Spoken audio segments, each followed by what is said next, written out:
Cette vidéo a pour but de vous présenter la réalisation d'une application dédiée à la réservation d'un VTC dans le cadre d'un mini-projet qui permet, un projet réel, qui permet de mettre en valeur le Behavior Driven Development. Qu'est-ce que c'est? C'est tout simplement dialoguer avec le métier. On part d'un sujet, à droite le métier qui parle, à gauche tout un tas de questions posées, et souvent des quiproquos, qui se sont révélés bien trop tard dans le projet, lors de l'avancement du projet. Et c'est bien dommage, on aimerait bien les cerner dès le début, en fait, dès les premières secondes de discussion. Donc, comment ça marche? On dialogue, on constate qu'il y a un manquement, il y a un langage qui est pas commun, voilà. Donc le but du jeu, c'est d'avoir un langage commun et de lever toute ambiguïté. Donc, c'est de changer les mots qu'il faut, c'est d'apporter des précisions, voilà, c'est en gros de demander des exemples au métier, tout simplement. Vous pouvez faire pause sur la vidéo pour lire en détail les différentes bulles. Et donc le BDD consiste, dans notre cas, à rédiger un fichier Gherkin à terme. D'abord, c'est du langage oral, on dialogue avec le métier, et ensuite on rédige un fichier Gherkin qui vraiment spécifie de manière ultra précise, avec un jeu de données bien précis, variabilisé, etc., les scénarios énoncés par le métier. Donc on se réunit autour de la table, MOA, PO, développeur, et donc on va utiliser Cucumber, qui va permettre de parser ce Gherkin et de diriger nos développements. Et on va voir comment TDD est mêlé à tout ça, la pratique TDD, pour justement trouver l'algorithme à coder. Donc, bienvenue dans la deuxième partie du case study sur BDD. Donc on voit ici le fichier Gherkin qu'on a mis au point dans la vidéo précédente. Donc ce qu'on va faire, c'est qu'on va mettre les inspections. Donc on voit bien ici qu'on a toutes les steps qui ne sont pas connues en fait de Cucumber sont visualisées en jaune-vert là. Donc le but du jeu, c'est de créer les steps correspondantes. Donc on va commencer par des clients existent. Donc on a créé une arborescence dans test qui s'appelle Java Acceptance et on va créer dedans toutes les steps.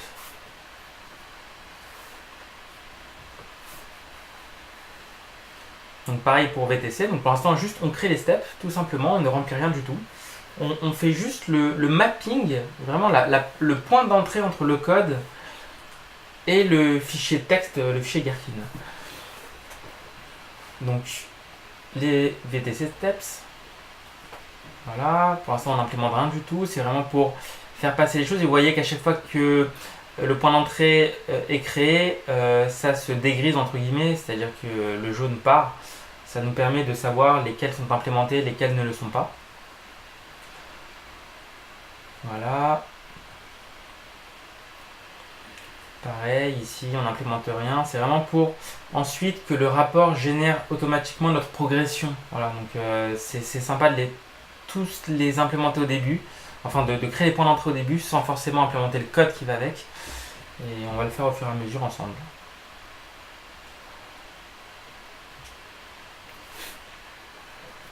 Donc ici c'est le customer account. Voilà, donc c'est le compte, on va dire le compte bancaire, mais en fait c'est le compte sur l'application quoi, de notre argent. Ok.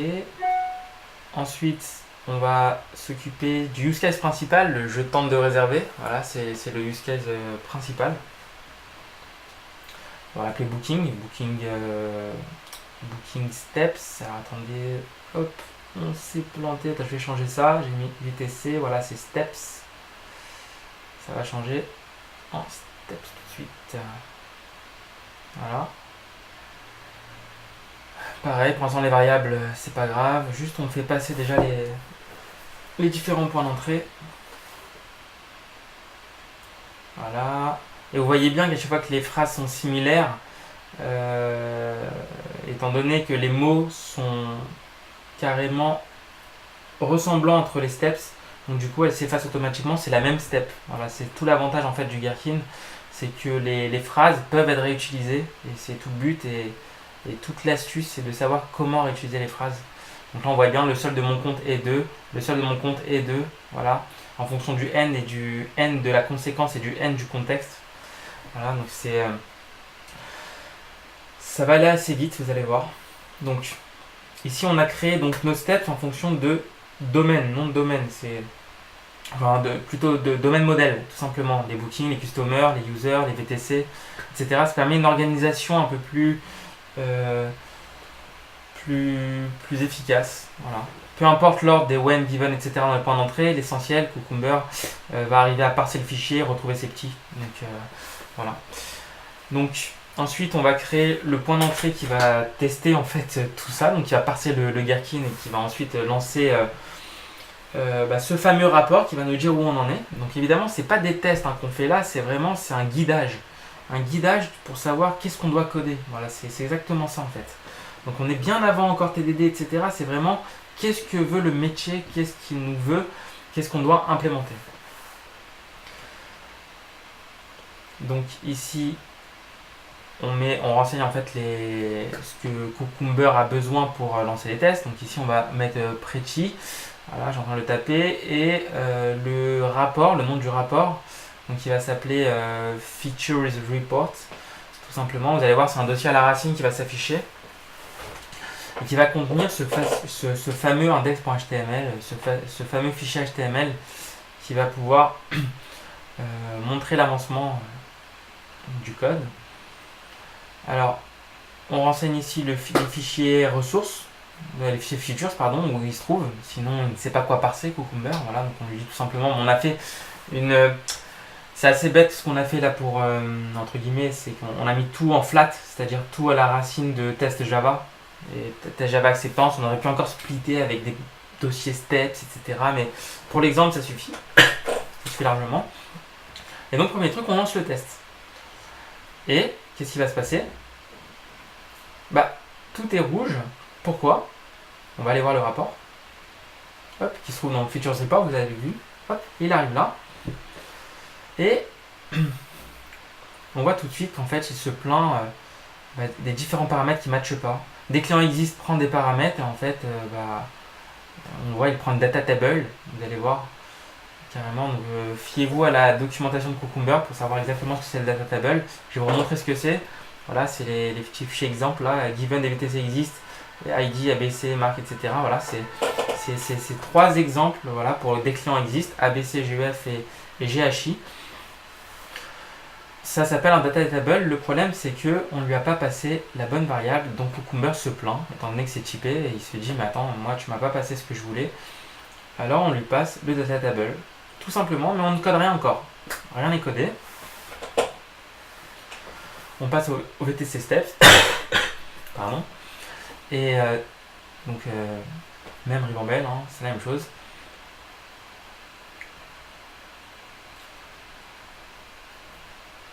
Donc les user steps, booking steps, voilà, il y a des choses. On en profite pour renommer les variables telles qu'elles sont. Arc0, en fait, c'était le BTC first name. Vous pouvez aller voir dans le point feature du fichier Gherkin, vous allez voir que ça correspond à ça. Ici, on avait le start point, c'est-à-dire d'où on part pour chercher le BTC, enfin pour notre voyage, notre mini voyage, et le point de destination, tout simplement. Voilà. Donc, on a à peu près les user steps, pareil. Hop, on va rajouter ça. First name.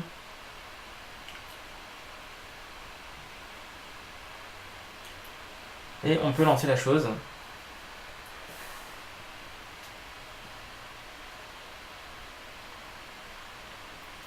Et on voit, tout passe en bleu, c'est-à-dire ne pas implémenter. Et en jaune, ce qu'il nous conseille d'implémenter, ce qui est sur le point d'être implémenté, qu'on n'a pas encore fait. Given des clients existent. Donc on va aller implémenter le given des clients existent en ce qu'on appelle le programming wishful thinking. Ça veut dire quoi? Ça veut dire on programme, on utilise des termes de code qu'on aurait aimé voir dans le code mais qui n'existent pas encore et justement il faudra les créer. Donc tout d'abord on va déjà mapper ce data table, le parser, voilà, tout simplement. Donc il y a une petite... ça fait un petit peu peur, mais c'est une fois qu'on l'a fait une fois, ça marche nickel. C'est un data maps. Et en fait, c'est quoi? On va transformer les données de la data table en math. Voilà, donc en fait, il y a string.class, tout simplement. Par exemple, ID, j'ai ma valeur, first name, j'ai ma valeur, etc. Pour les trois exemples qu'on a pour des clients existent. Donc évidemment, donc voilà, on va donc for each, donc on va itérer sur ces différents exemples. Et on va créer, voilà, un customer. N'hésite pas, c'est pour ça que c'est rouge, etc. C'est pas grave. On va passer donc datamap.getID cette fois. On se dit notre customer il aura 3 champs, hein, ID, first name et last name. Vous avez pu voir, j'ai remarqué en même temps que vous, c'est que ID, first name, last name, c'est pas en français. Normalement, le Gherkin là pour l'instant était tout en français. On aurait pu le faire tout en anglais. Moi personnellement, je l'ai fait tout en anglais, mais il y a pas mal de personnes qui ne sont pas trop à l'aise en anglais, des retours que j'ai eu. Donc voilà, on aurait dû mettre ID, prénom, nom, mais bon, c'est pas méchant. Voilà, donc ici, Customer Repository, ça va être notre point de stockage en fait. On n'a pas de base de données. Le but de Cucumber, c'est de ne pas utiliser les bases de données, c'est d'être agnostique à tout framework et à toute implémentation technique. Donc on va tout simplement créer un repository, imaginer un carton en fait de clients, les mettre dedans, tout simplement. On va créer la bonne arborescence. Donc com.welcome, voilà le nom de ma boîte, j'en profite. Et donc ici on va mettre par exemple le case study, tout simplement le nom. Et on va dire par exemple notre exemple domaine, voilà, tout simplement. C'est le bon choix, main Java, voilà, c'est parce que c'est le code pur, hein, c'est du code de prod, voilà, tout simplement. Et on fait ça, voilà. Donc ici, on a créé tout simplement un customer avec ID, avec 3 champs, tout simplement. On va créer automatiquement, on va binder tout ça, donc voilà, ça nous crée directement les fields. Alors il n'y a pas de getter, setter, etc. Le but du jeu de BDD, TDD et compagnie, c'est de se laisser guider. Hein. Ne jamais rien créer en pensant qu'on en aura besoin. Hein. Jamais faire ça. Donc c'est comme ça qu'on a du code mort très souvent. Donc Customer Repository. Vous voyez, je le mets dans le constructeur. En fait, ce qui va se passer, c'est que ce Customer Repository, j'en ai besoin dans pas mal de steps. Alors ça, je ne l'ai pas anticipé, c'est juste évident. Donc il y a un truc très bien qui s'appelle les World Objects avec Cucumber qui permettent en fait de partager les mêmes instances au sein d'un scénario. Donc un given one then, donc un triplé given one then, je peux partager les mêmes instances grâce à AppSpring par exemple. Il y a d'autres moyens, il y a Juice, etc. Mais Spring est un bon moyen, c'est pour ça que dans mon POM Maven, j'ai intégré Spring pour l'exemple. Donc on crée ici notre interface Customer Repository. Tout simplement, c'est une interface, donc il n'y a rien dedans, c'est .add, et vous allez voir que ici ça va râler. Ça va râler parce que Customer Repository n'existe pas, Cucumber ne sait pas le trouver, justement Spring ne l'a pas injecté dans ce constructeur de la Steps. Et donc il râle dessus, et le but du jeu, ça va être de pouvoir de pouvoir guider Cucumber et lui dire écoute, le Customer Repository, chope-le de Spring. Donc, on va créer quelque chose de sympathique, une configuration. Alors moi je n'aime pas, hein, je vous le dis, je n'aime pas les auto-wire des compagnies dans le code de prod surtout. L'idée c'est d'avoir Spring en dehors et qui agit sur le code, mais dans le code je veux aucune annotation, il n'y a rien, aucune trace de Spring. Voilà, c'est un code pur, agnostique de tout framework. Donc ici dans la configuration on peut se faire plaisir avec des annotations, c'est en dehors du code de prod. Et donc on va dire qu'on veut un bin, tout simplement. Le scope, Cucumber, on va mettre Cucumber Glue. Ça veut dire quoi? Ça veut dire que l'instance n'est valide que pour un scénario. Le deuxième scénario, qui est un autre triplé given one then, je veux une nouvelle instance, sinon ils vont se marcher dessus.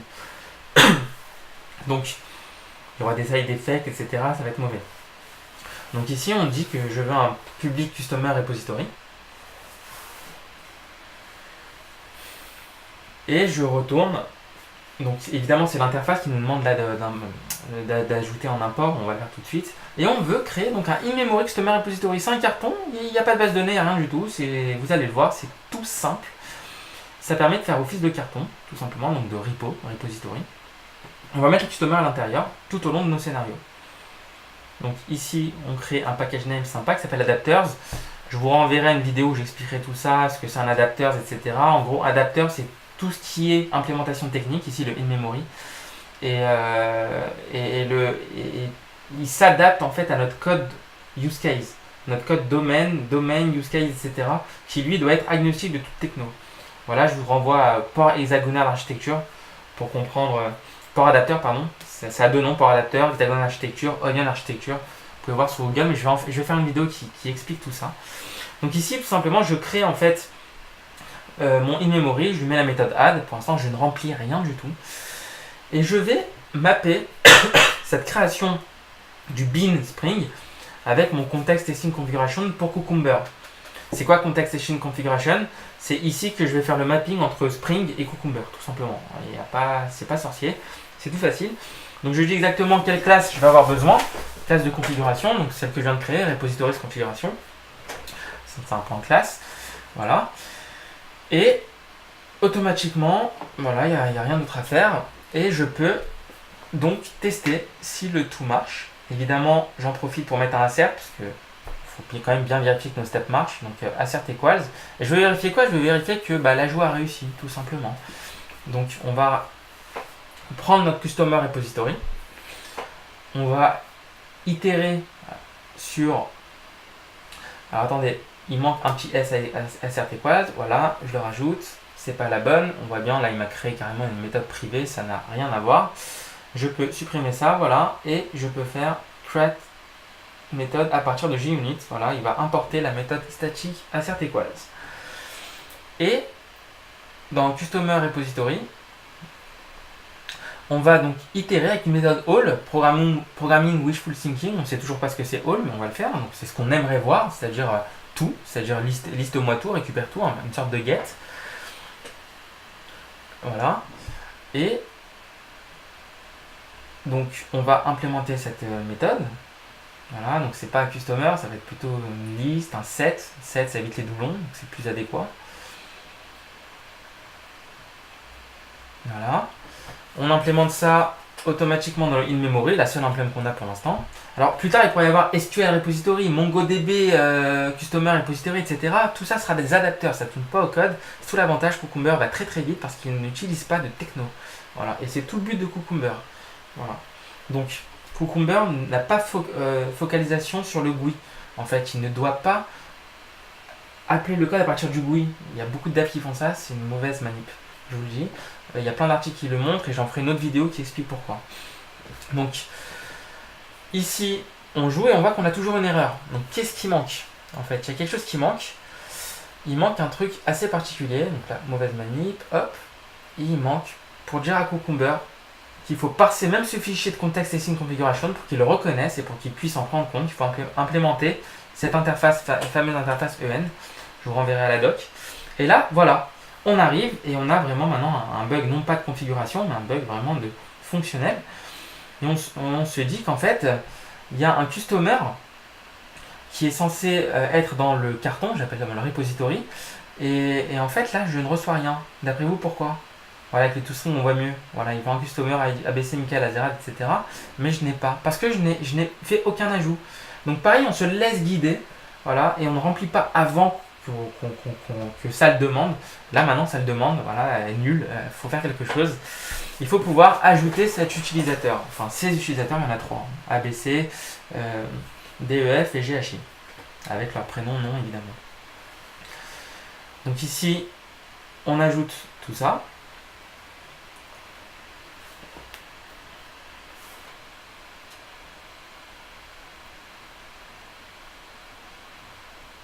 Et on a quelque chose, il nous dit, attends, il y a un problème, c'est que moi j'ai un tableau, mais toi tu veux pas de tableau.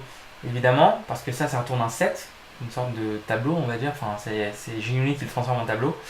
On va dire le premier élément, de toute façon on n'a qu'un élément, c'est notre jeu de données. Au fur et à mesure, dans notre boucle for each, à chaque fois on itère sur un élément. Donc au final, l'itérateur.next, ça focalise sur cet élément. Et là on se dit, mais il y a un problème, parce que tu veux itérer le next, mais c'est toujours le next. Voilà, donc... mettez pause si vous voulez voir un petit peu, c'est un peu touchy, mettez pause pour voir un petit peu le problème.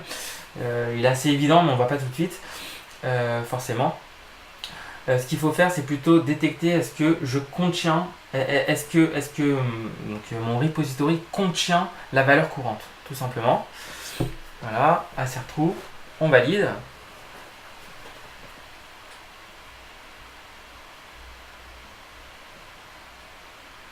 Et ça compile. Voilà, donc on peut aller voir notre rapport. Ça compile, je veux dire, et même ça passe, en fait. Cucumber passe ses tests. Attention. Et on voit tout simplement qu'il a validé des clients existent, mais qu'il manque des VTC existent. Voilà, donc au fur et à mesure, on va suivre, on va se laisser guider en fait par ce fameux rapport et on va passer au VTC. Ça semble nickel pour les clients. Maintenant, on va passer au VTC. Donc, on est dans notre VTC Steps, donc qui est vide, donc ça ressemble, donc on peut commencer par faire un petit copier-coller. Évidemment, au fur et à mesure, on pourra refactorer, etc. Mais si je fais ça, c'est une vidéo qui va durer 1 heure, donc même plus d'1 heure, déjà qu'elle est assez longue, donc pas besoin, donc ça c'est compréhensible. Donc voilà, donc pareil, programming wishful thinking, donc on a notre VTC imaginaire, mais on va le créer évidemment, donc une classe VTC du domaine. On passe donc nos fameux data maps. Voilà, nos valeurs de l'exemple. C'est exactement pareil que le customer, hein, ça ressemble beaucoup.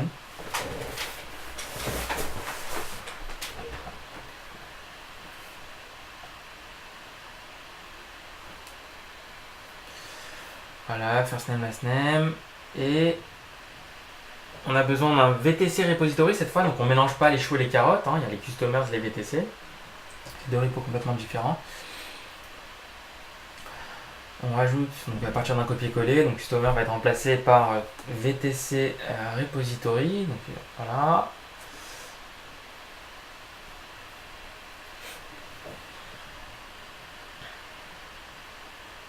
On enlève les imports inutiles. Voilà. Et on crée notre fameuse classe VTC du domaine.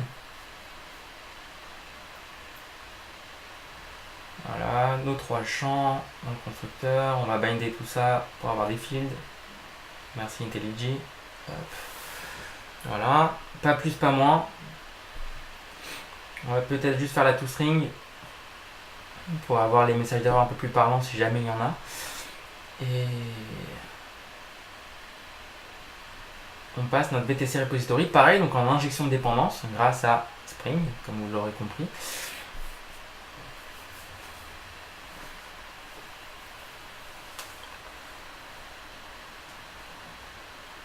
Voilà, donc c'est la même chose, on crée notre interface Custom Repository qui elle se trouve dans le domaine, parce que c'est une interface agnostique des frameworks, ça fait partie du domaine repository, et son implémentation va être à l'extérieur du domaine, donc dans les adapters. Voilà.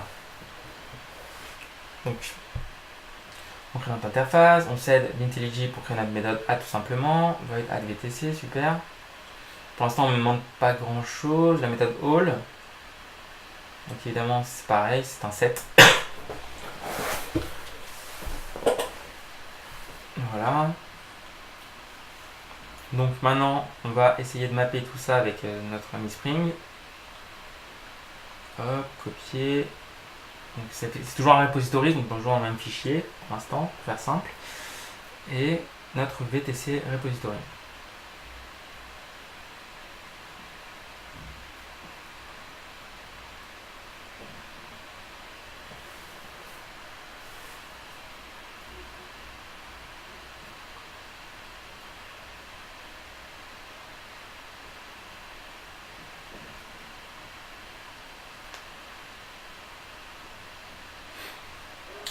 Voilà, donc ici on va créer notre field qui va contenir en fait tous nos VTC.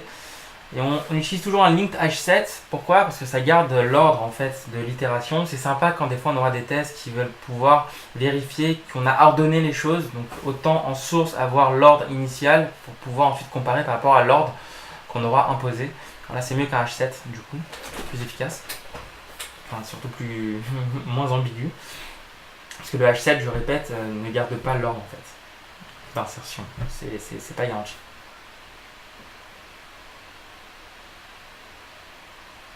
On joue tout ça et normalement notre étape est valide. Prochaine. Given, je suis authentifié en tant que Jean-Michel. On voit bien que Jean-Michel, le Gherkin, le Cucumber a pu concrétiser des exemples à partir de prénom client, etc. Il utilise autant d'exemples qu'il y a de prénoms, j'ai envie de dire, dans l'exemple. Jean-Michel, Patrick, etc. Donc il y aura un scénario solde suffisant pour chacun des prénoms. Voilà. Donc c'est très efficace. Voilà, donc event je suis authentifié. Donc, alors là ça va être un petit peu différent, mais ça va être toujours pareil. Programming wishful thinking. Donc ici, ce qu'on va faire, c'est déjà, on a le nom, le prénom, voilà, donc le Gherkin nous donne les données minimales dont on a besoin pour faire notre affaire. Donc très simplement, on a besoin du prénom pour retrouver simplement tout le customer en entier. Donc qu'est-ce qu'on va faire? On va imaginer qu'on va streamer, etc. On aurait pu faire une méthode by first name, by ID, etc. Mais pour l'exemple, pour aller plus vite, all stream filter, ça marche très bien. Voilà. Après un petit coup de refactoring si on veut pour cleaner tout ça, c'est déjà pas mal. On vérifie donc dans le filtre qu'on veut donc le prénom exactement. Donc on veut soutirer en fait la personne qui possède le prénom parmi les customers qui sont déjà enregistrés par le background des scénarios précédents. Voilà, donc évidemment c'est pas évident qu'on l'ait, donc c'est un optional, un peu comme option en ce cas-là. Voilà. Enfin Java n'a fait que recopier de toute façon. Hop. Ensuite, on a ici, on génère un getter, le getter a été généré. Le throw new panier exception, donc on n'en a plus besoin, donc celui-là il pourra partir. Et on va donc partir du principe que si ce customer est présent, on va pouvoir donc s'authentifier. Comment on fait ça, s'authentifier, alors qu'on n'a même pas de login, de jetons, de JWT, de session, de tout ce que vous pouvez imaginer? Et bien tout simplement en mémoire. On n'a pas besoin. On n'a pas besoin. Si vous pouvez mettre pause pendant 10 ans si vous le voulez, mais vous allez voir, c'est hyper logique ce qui se fait. Et le but du jeu, c'est de faire la façon minimale pour authentifier quelqu'un. Vous allez le voir. Donc on va créer une gateway, c'est plus un repository parce que gateway c'est écoutez, on va s'authentifier, on ne sait pas où, par une passerelle, voilà, on va dans un autre monde, on ne sait pas lequel. Donc authentication gateway, ça fait partie de notre domaine et encore l'adapters, c'est le monde autour du domaine, voilà, qui va pouvoir connaître l'implémentation qu'on utilisera, qui sera injectée donc dans cette step. Donc évidemment, on va utiliser pour Cucumber du in-memory. Avantage, ça passe très vite les tests et il n'y a pas d'erreur avec ça et on n'est pas dépendant d'une base de données ou autre, etc. Donc voilà, donc on va créer en fait notre Authentication Gateway. Alors on va le créer dans le domaine et on va l'appeler un sous-répertoire qui s'appelle Gateways. Voilà.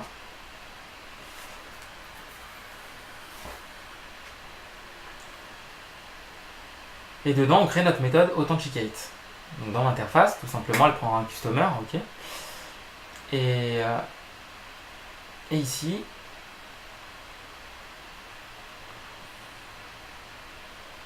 notre current customer, pour savoir si la personne a été loguée, s'il y a une personne loguée dans cette session-là, ça retourne un optional, tout simplement. Et donc quand on se log, on vérifie bien après dans la step que le current customer existe. Sinon, ça veut dire qu'on n'est pas logué, tout simplement. C'est aussi con que ça, hein. On prend le customer, on le met dans la gateway, qui est en fait une memory qui prend en fait pas un set, mais une valeur, current customer. Et ça nous permet de faire le switch en fait entre logué et pas logué. Voilà, c'est astucieux, on va dire. Voilà, donc pareil, on implémente ça pour Spring et Cucumber. Donc là, on a créé un autre fichier, Gateways Configuration, parce que c'est pas un repository, il n'a rien à faire avec les autres. Voilà, on crée tout ça. Hop, on va dire que l'implémentation va être dans Adapters, voilà, tout ce qui est technique, Adapters, patch in memory, ça peut être HTTP Authentication Gateway, ça peut être LDAP Authentication Gateway, ça dépend des implémentations qu'on veut, c'est tout facile, si on injecte des dépendances, voilà, notre code n'a pas à dépendre en fait des implèmes, c'est l'inverse, voilà. Voilà. Hop, on a notre current customer, donc s'il est nul, on n'a rien. S'il y a quelque chose, c'est qu'on est logué, tout simplement, parce que si on a quelque chose, ça veut dire qu'Authenticate a été appelé, ça veut dire que tout le process d'authentification a été appelé, et donc du coup, on peut imaginer donc, que la personne est loguée. Si vous ne comprenez pas forcément ça et vous vous dites ouais mais c'est du blabla, etc., c'est pas réel, etc., je vous assure que c'est un cas réel, mais c'est assez touchy. Je crois que je vais faire une vidéo là-dessus. Parce que je vais pas tout mélanger, mais Mais si vous êtes curieux, je peux vous répondre par n'importe quel LinkedIn, etc. Ou chat, mais là, c'est pas le sujet. Voilà. Donc, on fait passer tout ça et on voit qu'on a toujours une erreur. Toujours que la user steps en fait n'est pas implémentée parce qu'il manque quelque chose. Alors, on réfléchit, on voit qu'il manque le gateway configuration.class. Tout simplement, on l'ajoute. Voilà, on joue le truc en espérant que ça marche. Et ça ne marche toujours pas. Alors qu'est-ce qu'il nous dit? Customer Steps, il a un problème. Customer Steps. Alors on regarde si tout est bien nommé, si tout est bien. Là ça me paraît bien. On réfléchit en même temps. On va plutôt faire une recherche. Voilà. Est-ce qu'il n'y a pas des conflits, de nommage, de choses? Donc on regarde. Hop, on voit quelque chose de bizarre. Public notification des gateway customer repository. Ah, on s'est trompé. Donc évidemment, Spring s'en mêle les pinceaux. Il a les deux noms de méthode les mêmes. Il s'en mêle les pinceaux. Donc on va mettre authentication gateway repository. Gateway tout court, pardon. Voilà, c'est pas un repo. On joue la chose. Et tout passe. Très bien, on va voir l'état de notre rapport. Et ben on évolue. Juste authentifié, vert, c'est très bien. Maintenant, il nous faut le solde de mon compte et de 35 euros, etc., etc. On va aller voir comment faire passer cette step. Vous allez voir, vous avez vu ça, c'est crescendo. Pour l'instant, on n'est pas dans du TDD. Hein. On met en place ce que Cucumber nous demande. Et vous allez voir quand TDD va arriver. Voilà. Il arrive, vous inquiétez pas. Mais c'est le but. En fait, là, c'est un exemple réel de la vie réelle. Moi, quand je code dans mes projets d'entreprise, je fais ça tout le temps. Voilà, tout le temps. Voilà, c'est la pratique. BDD, TDD.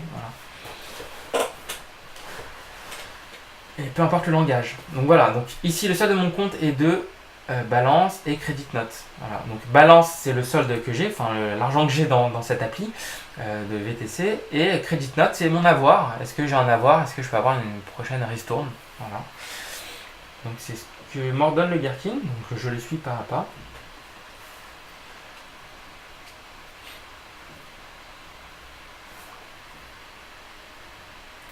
Et donc, on va tout simplement choper la personne qui est loguée.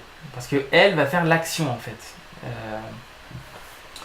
Donc, justement, pour récupérer son compte. Voilà, il faut vérifier son compte, il faut soit l'initialiser, soit l'utiliser. On va voir, pas tout en même temps. Donc, là, on récupère le current customer, tout simplement, grâce à l'authentication gateway qu'on avait créé avant.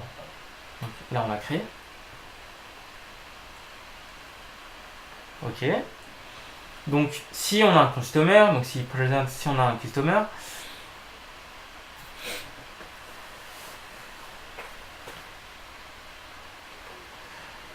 on va toujours en wishful thinking, on va dire on a besoin d'un customer account. Voilà, c'est mon compte utilisateur au sens compte argent. Et dedans, on va lui passer donc des valeurs. On aura un customer get ID.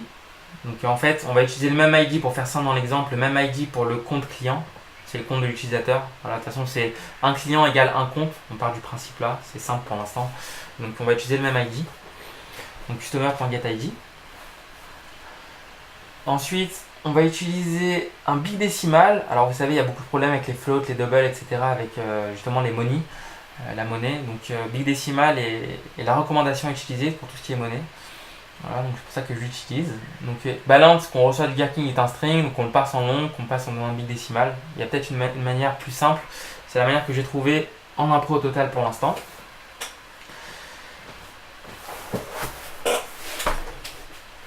Voilà, alors là, vous pouvez voir une fantaisie, un problème avec les accolades. Voilà, c'est un peu le bordel, donc on va arranger ça tout de suite. Est-ce qu'il manque une parenthèse là? Est-ce qu'il y a une accolade qui manque à côté, etc. Voilà, donc là on s'amuse un peu. Petit coup de stress en même temps, je plaisante. Donc voilà. Voilà, à mon avis, ça se joue à la fin du fichier, avec quelques accolades. Voilà, donc je fais joujou hein, jusqu'à trouver. Hein. On va le trouver ensemble, ne vous inquiétez pas. Voilà, ça me paraît bien. Voilà, il manque une accolade en bas. On va l'ajouter. Et encore une autre pour la classe englobante.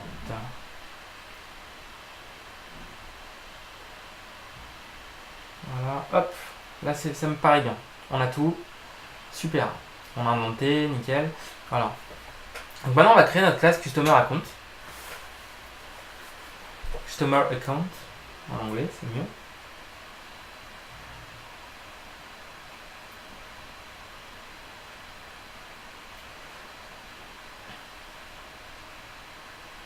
Et on va du coup l'ajouter. Donc on dit que given notre solde de compte est ça, donc en fait on va créer un nouveau compte pour l'utilisateur. Donc on va le mettre dans un repo du Customer Account.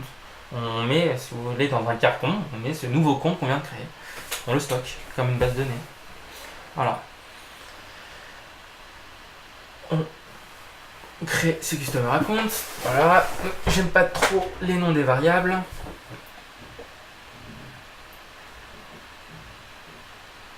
Voilà, merci IntelliJ en 2 minutes, c'est fait, même pas. Ça, en fait, c'était la balance, une balance. Ok, donc notre solde, c'est combien on dispose dans notre compte à un instant T, en fait. Et ici, notre credit note, quel avoir on possède actuellement. Voilà. Super, ça me paraît bien, pas de getter, pas de setter, tant que c'est pas demandé, pas de code mort, s'il vous plaît. Et ici, getID, là on nous le demande, donc là on l'utilise. Voilà. Vous avez vu, hein, il n'y a jamais de setter. Hein. Moi je suis anti-setter. Hein. Il n'y a pas de setter, c'est de la programmation objet. Voilà.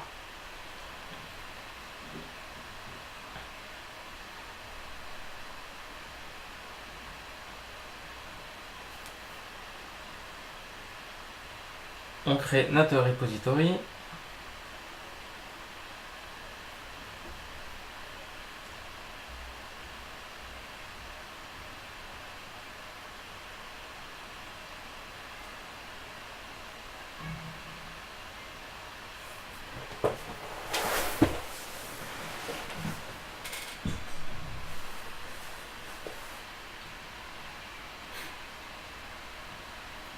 Et on va les ajouter dans notre dictionnaire Spring, j'ai envie de dire.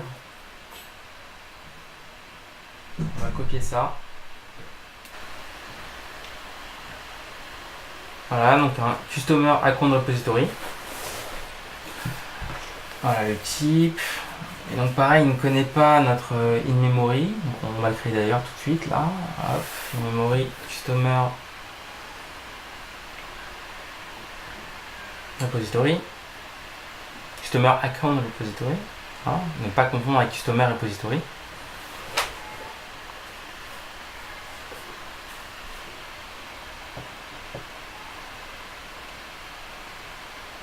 Et donc, on implémente de la même manière que tous les autres précédents la méthode add. Voilà. J'enlève souvent les arrobas override, hein, j'aime pas ça, ça sert à rien.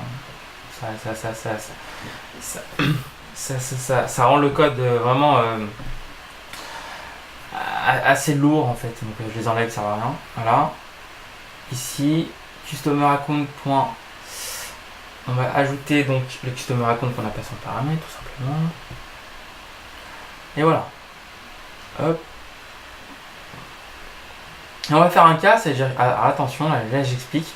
On voit que cette phrase est utilisée pour le given, ici, le end, c'est la même chose qu'un given, et le end à la fin, la conséquence. Donc une fois on n'a pas de customer account, donc il faut le créer avec ce solde là.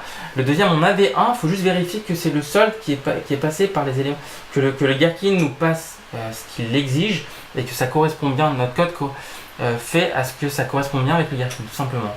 Voilà, donc ce qu'on va faire c'est un if qui va détecter en fait, donc c'est une petite astuce, voilà, il y a peut-être d'autres moyens de le faire, il y en a même sûrement, mais j'ai pas réfléchi, je suis allé vraiment en impro total, hein, c'est le but. Customer repository.all.isempty, si on voit qu'il n'y a pas de customer account repository, ça veut dire qu'on est en étape justement dans le given, c'est-à-dire qu'il faut le créer justement ce solde, on nous indique qu'il y a un solde pour le créer, donc évidemment on va faire le add, sinon ça veut dire qu'il faut le vérifier. Voilà, c'est-à-dire que ça a été créé justement, c'est une exigence, dis-moi est-ce que ça correspond à ce qu'il y a dans le Gherkin. Voilà, donc là on fait un assert equals, c'est la petite astuce. Le petit switch, voilà. Donc pareil, il manque la méthode all. Voilà.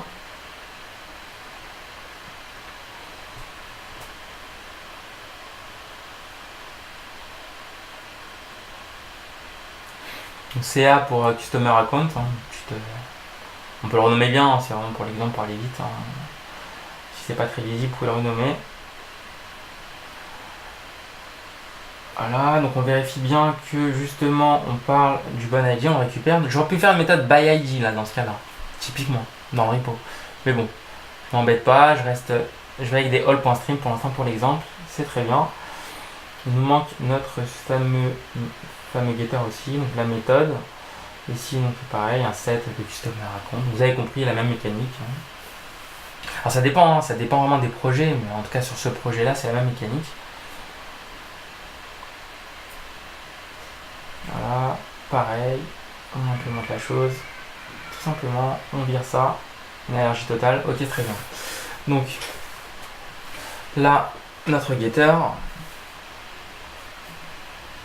voilà. Et donc on vérifie bien à la fin que on a bien les bonnes choses.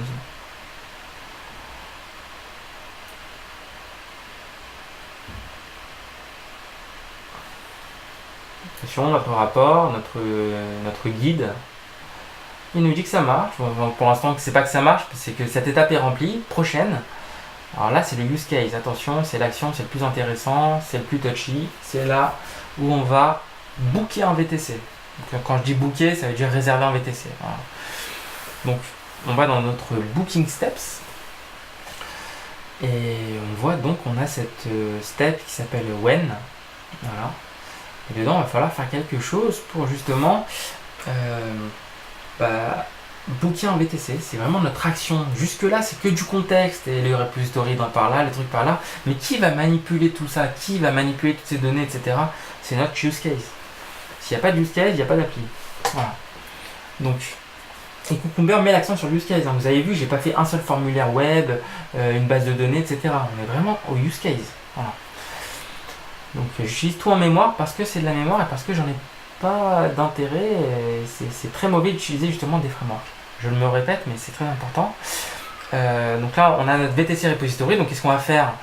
On nous passe le VTC parce qu'on doit réserver un VTC, d'accord, mais lequel? On nous passe son prénom, c'est déjà pas mal. Donc à partir du prénom, on va récupérer tout le VTC, enfin l'objet VTC, la personne quoi.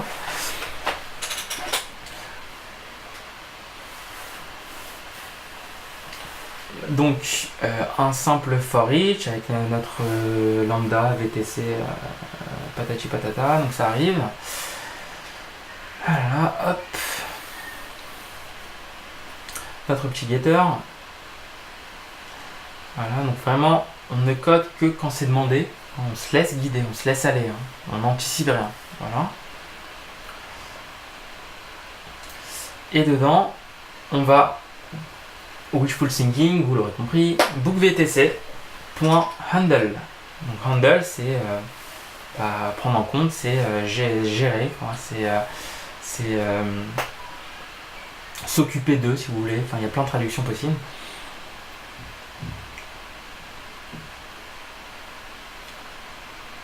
Et là, on va créer, non pas dans le constructeur, parce qu'en fait, on en a besoin qu'ici. Pourquoi mettre un constructeur? C'est un peu hardcore pour ça sert à rien, c'est overkill. On sait qu'on va utiliser le bookvtc que dans cette step, elle n'est pas partagée par les autres steps. Autant les repositories sont un peu partagés un peu partout. Là, on peut utiliser, donc autant créer une variable dans le constructeur, vous l'avez vu là dans le constructeur, final bookvtc tout simplement. Final, comme ça, j'évite en fait, c'est une bonne pratique de fonctionnal, c'est des réflexes functional programming, ça va vraiment toujours avoir des variables finales. Voilà, sauf que c'est un peu verbeux en Java, mais bon, on fait avec. Voilà. Donc ici, ça va pas être un repo, ça va pas être une gateway, ça va être ce qu'on appelle un use case, la partie la plus importante. Voilà, on a notre use case.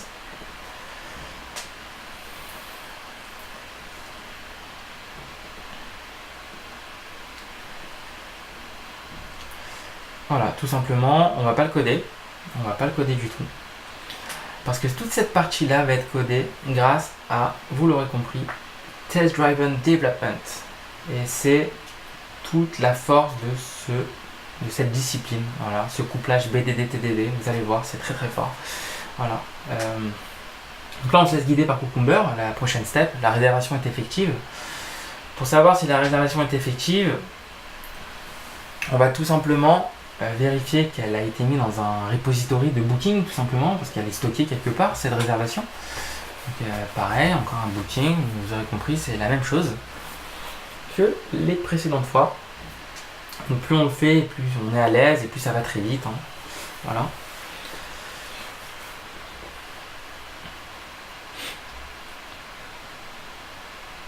Voilà, notre booking Paul. On aura notre fameux assert equals, parce qu'on va vérifier justement qu'il y en a un à l'intérieur. Donc vous allez voir que ça suffit pas. Ça suffit pas de savoir qu'il y en a un. La question c'est de savoir est-ce que c'est la bonne surtout. Voilà. Parce qu'il peut y en avoir un, ça se trouve c'est pas la nôtre. On sait jamais, donc on va voir.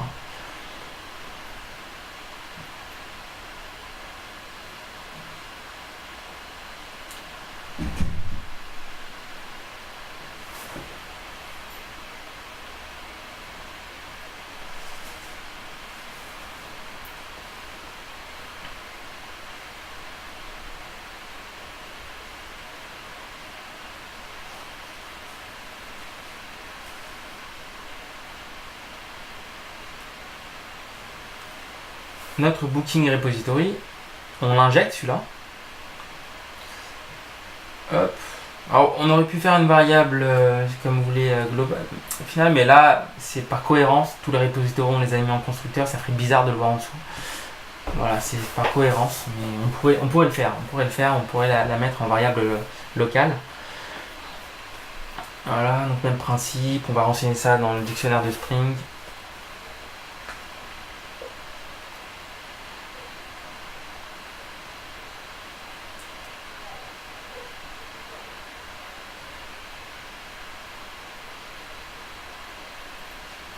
Et voilà.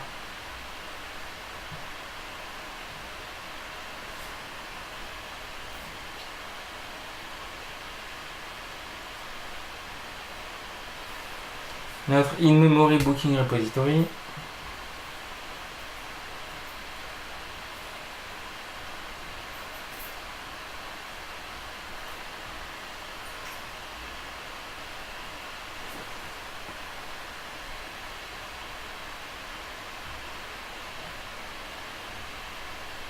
Donc notre variable qui fait office, si vous voulez, de base de données, vous l'aurez compris, c'est vraiment une super astuce. Voilà.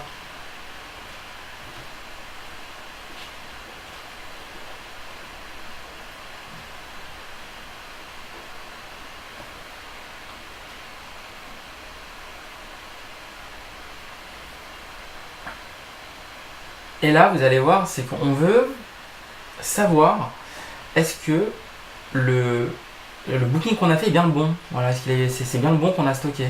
Donc pour ça, on va en fait enregistrer l'appel qui a été fait dans la step d'avant, dans le jeton de réserver. On va enregistrer cette step dans une, j'ai envie de dire, dans une variable locale qui est en fait une classe, une inner class, une nested class parce qu'elle est statique. Voilà. Et on va l'ajouter ici, booking attempt, et dedans on va rentrer en fait tous les paramètres en fait qui nous ont servi à créer ce booking, tout simplement. Et surtout, c'est surtout les paramètres de sortie. Bon, là c'est les mêmes. Voilà, ce qui est input et ce qui est stocké dans le booking, bah, c'est les mêmes. Donc on peut réutiliser les paramètres d'entrée. Voilà, donc tout est rouge, c'est normal, c'est pas créé. Wishful thinking, n'oubliez pas.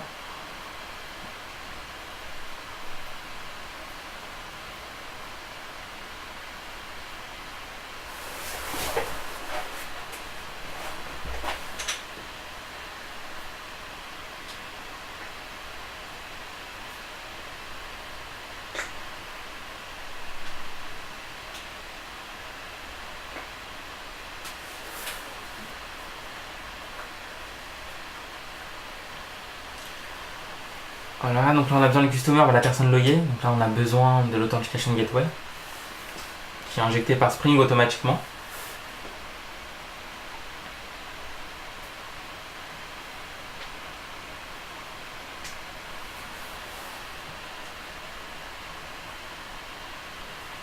Là, on rajoute nos variables dans la nested class.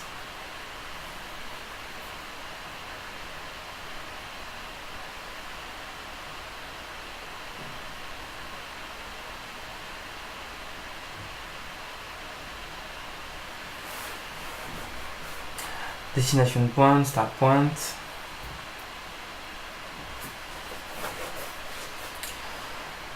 Voilà, celui-là il manquait, je sais pas pourquoi, faute de frappe. Start point.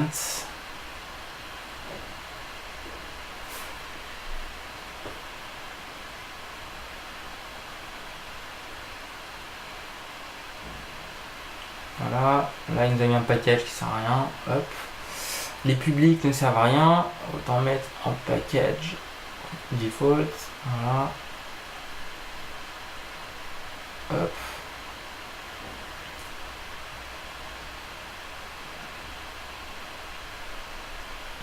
Et maintenant, on va s'en servir pour vérifier qu'on a les bonnes valeurs. Comment on fait ça? Bah, tout simplement, étant donné que c'est une variable locale mais qui est commune aux deux steps, voilà, donc par closure, je pense que vous savez ce que c'est une closure.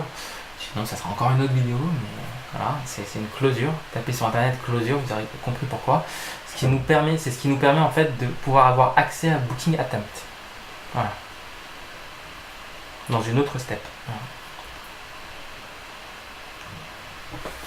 Voilà, VTC rouge, ouais, parce que je l'avais mis en majuscule.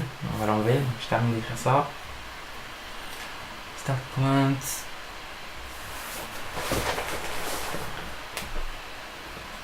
Et destination point. Voilà, VTC en bas.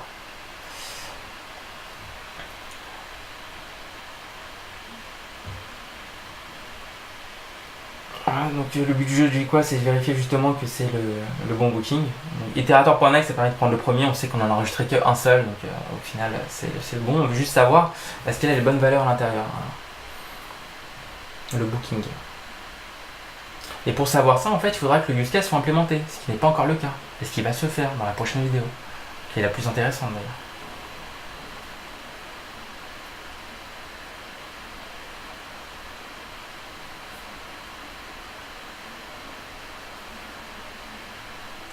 Voilà, on lui met le hashcode, parce que sinon le equals ne marche jamais, c'est normal.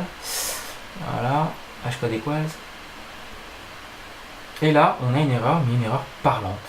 Et en fait, on n'a pas de booking. Pourquoi? Parce que le use case est vide. Le use case book VTC n'a rien.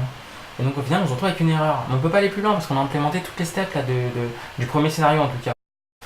Donc maintenant, on va passer à la TDD, la partie la plus intéressante qui va nous permettre en fait tout simplement de manière incrémentale de trouver l'algorithme à écrire. Donc TDD n'est pas du test, vous allez le voir dans la prochaine vidéo, tout est expliqué et on va implémenter ce fameux use case de book VTC.